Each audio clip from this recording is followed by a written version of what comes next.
Okay, so we're going to go over how to create a basic pinch pot. And really all you need to have are a couple wads of clay. And basically what we're going to do is we're going to start by making a ball. And you're just going to roll it in your hand. And it doesn't have to be perfect, but the smoother it is, the better. If your clay is really plastic, you should not get any cracks. Okay? So you can make pretty much any size vessel that you want using this method of pinching. Now, the real limitation for doing it by hand and not using any tools is going to be the size of your hand and the length of your fingers, specifically the length of your thumb. Okay? The bigger hands you have, the bigger pinch pots you can make. But you can make incredibly large vessels using the method of pinching. But what you're going to use is a wooden anvil and a paddle. And you can buy those online. And you can look up videos of a lot of potters using that system to expand forms and making really huge vessels out of pinch pots. So let's start with the largest one.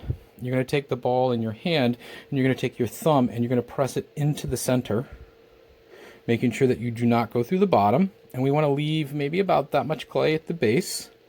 Okay? And you can kind of see in there.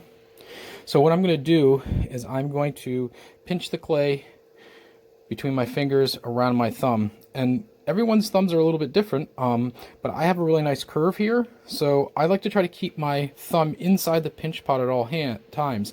If I let my fingertips go into the pinch pot, when I press against it, I wind up getting a pinch pot that kind of goes out and wants to become flat. But if I pinch against my thumb that's got the curve to it, it makes this really nice, fat bowl kind of shape. So how you pinch is just as important as how hard you pinch. All right, so I'm going to stick my thumb inside and I'm going to pinch and I'm going to turn the pinch pot, trying to make sure that the thickness is the same all the way around before I change levels. So first, I'm going to start pinching the base, and I'm going to make sure that the base is all the same thickness before I move on to the middle. So I'm pinching and I'm turning, making sure that I'm trying to get the same thickness all the way around on that base layer right here.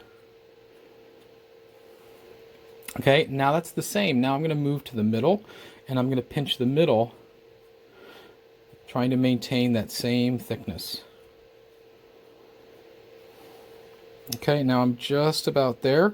Now I'm going to start pinching this upper edge until it's the same thickness as the other areas.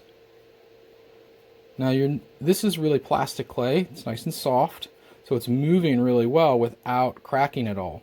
Okay, so that's a basic pinch pot. Now areas that I might want to fix, I've got a couple like cracks here. I don't have a very level rim. And if I put it down, it's a little wobbly. So if I put it down, I can also kind of give it a little bit of pressure. And now it's going to sit nice and it won't roll away. Okay. You'll notice that it's kind of stuck to the table because the clay's wet, table's dry. One good thing to do is to get a piece of newspaper so that your clay does not stick to your table. If you don't have newspaper, you can use computer paper or anything out of a spiral notebook or whatever you can get your hands on. So I'm going to put this one to the side, and I'm going to do this again with the other one.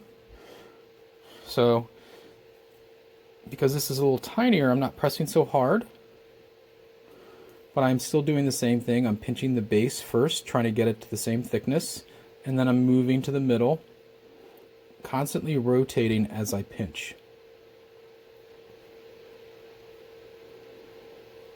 Okay, and now I'm going to start pinching the upper edge.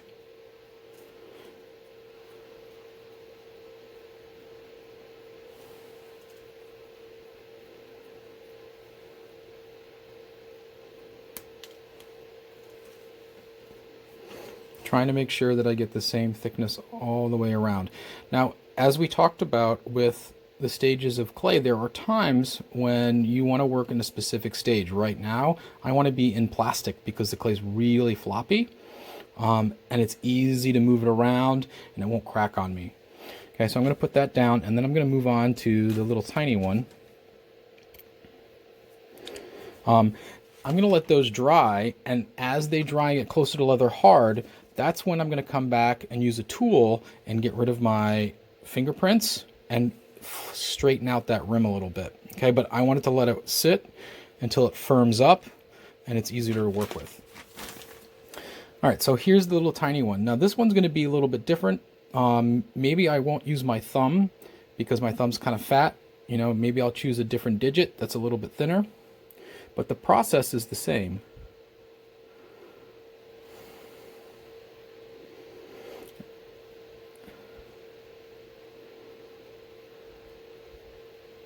And remember I was talking about how, like, depending on which finger you use, you might get a different shape.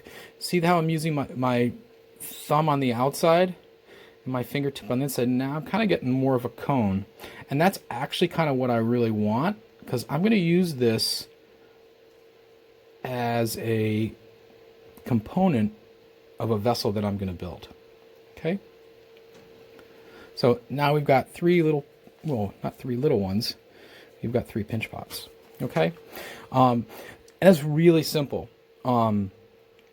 What's cool about pinch pots isn't just by themselves, but the power of the pinch pot really comes into play when you start combining them to make a larger vessel.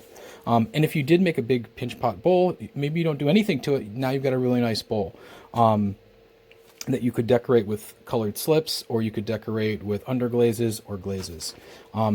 I'm going to get a couple more pieces of clay, and I'm going to show you how to unlock the power of a pinch pot by combining them to make something larger.